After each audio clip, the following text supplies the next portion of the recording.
are the target of those who would trample the liberties of free men. You are in the crosshairs of the bomb sight. An enemy is centering on you. You are a citizen of the free world, a citizen of the United States of America.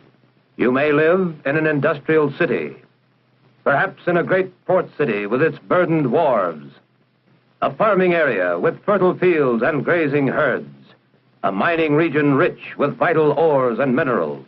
You are the target. Our president has told us that even against the most powerful defense, an aggressor in possession of an effective number of atomic bombs could cause hideous damage. Today, in the age of hydrogen weapons, evacuation from target areas is our best assurance of survival. But successful evacuation takes time. If there is insufficient warning of attack, no time for organized evacuation according to plan, then you and your family must protect yourselves. Wherever you are, take cover.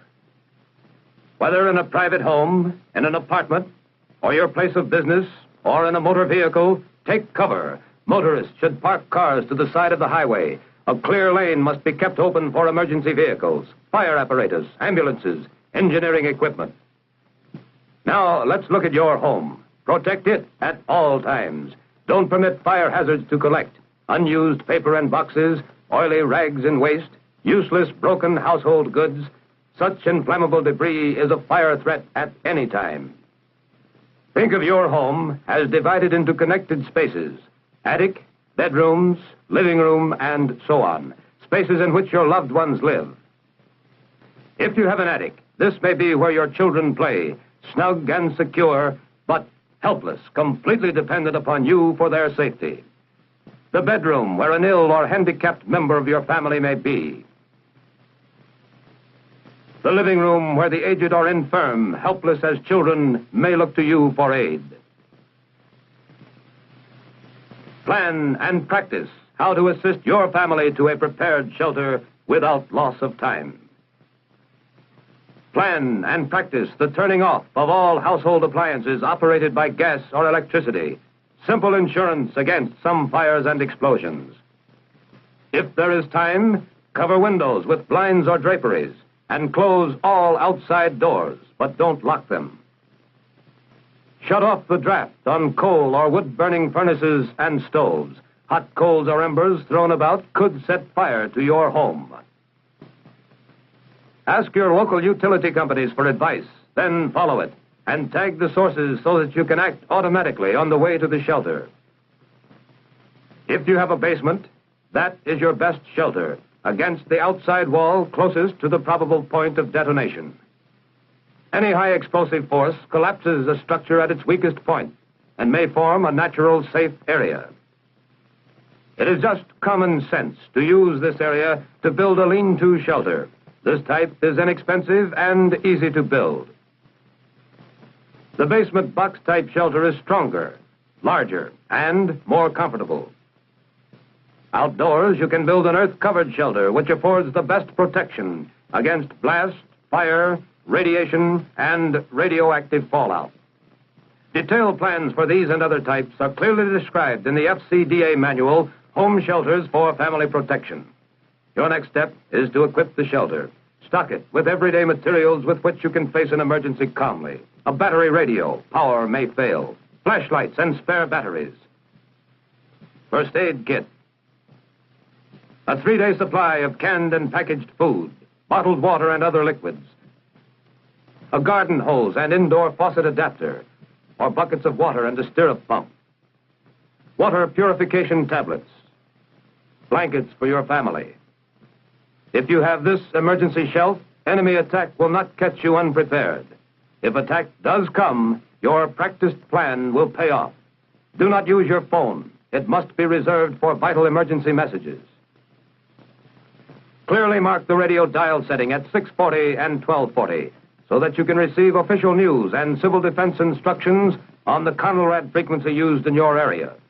Your life may depend on this.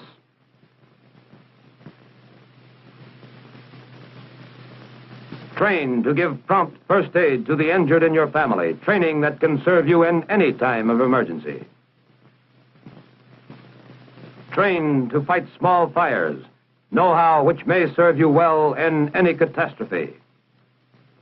This is the plan to help you and others who need you, a plan to live, to work, and fight as did your forefathers. Now, let's check the plan together step by step. Check. You practice fireproof housekeeping all the time.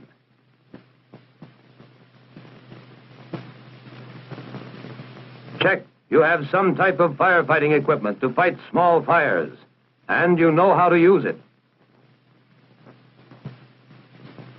Check. You have canned and packaged food, canned milk, fruit juices, and water to last your family 3 days. Check. You know the Conrad radio alert may be the first warning of enemy attack. Prepare to take shelter and obey instructions instantly. Check. Your battery radio and your auto radio have the Conrad stations clearly marked at 640 and 1240. Check. You have a civil defense first aid disaster kit, and at least one member of your family is trained in first aid.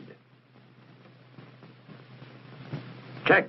Make sure your utilities are properly tagged for prompt emergency action.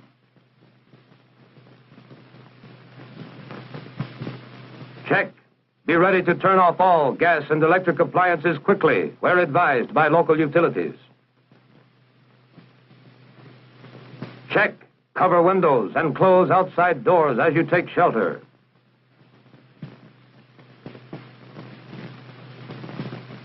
Check. If you are directed to take cover while driving, park in the first clear space so as not to block emergency traffic.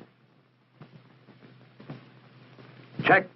You have an emergency plan to get to shelter quickly and safely wherever you are. Check. You have taken training courses and read training pamphlets to prepare in advance against enemy attack. Check. You will not touch your telephone after attack. It must be reserved for critical emergency calls. Check. Study and practice your family action civil defense plan now. The plan for prompt action in the face of any disaster. Tornadoes and hurricanes. Fires. Floods or enemy attack. You will be prepared. You will know what to do instantly to help ensure the survival of you, your family, your country.